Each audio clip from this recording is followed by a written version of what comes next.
Depuis le début, en fait, Hydro-Québec s'est impliqué avec Evlo pour un projet dans la municipalité de Parent, qui est une municipalité qui est dans les Hautes-Laurentides, dans le secteur de la Tuque. Donc, on a installé 20 unités Evlo 1000, donc pour une énergie installée de 20 MWh pour une puissance maximale de 4 MW.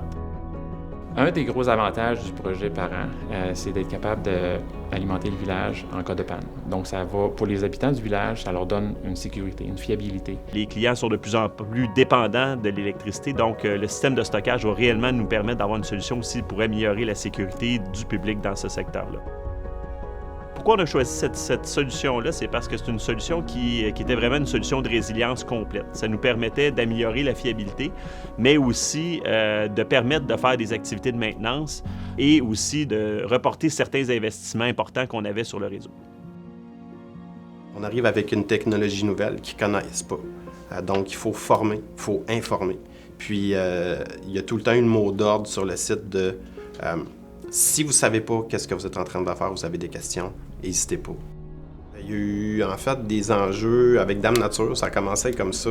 Les premiers cubes qu'on a essayé d'envoyer sur site, on a eu des inondations au niveau des chemins d'accès. Il y a eu des feux, on a perdu des chambres, il a fallu reloger des travailleurs ailleurs.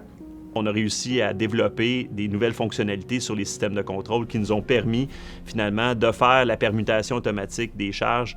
Et ça, c'est une fonctionnalité qui était très recherchée, mais qui, en fait, représente une première presque mondiale dans le domaine du stockage de l'énergie. Donc ça, c'est quelque chose qui est particulièrement fier, puis on a pu développer cette fonctionnalité-là tout au long du processus. La modélisation nous a permis vraiment de bien comprendre comment que le système allait réagir, s'assurer que tous nos équipements, que ce soit nos convertisseurs, soient capables de répondre aux besoins techniques qui étaient très élevés dans ce projet-là.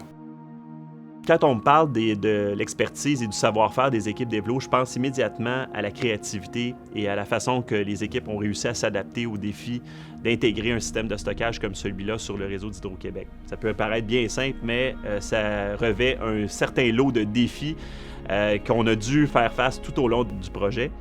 Je pense que c'était le 20 décembre. On a réussi pendant pratiquement 6 heures de temps à alimenter le village. De 9h à 3h.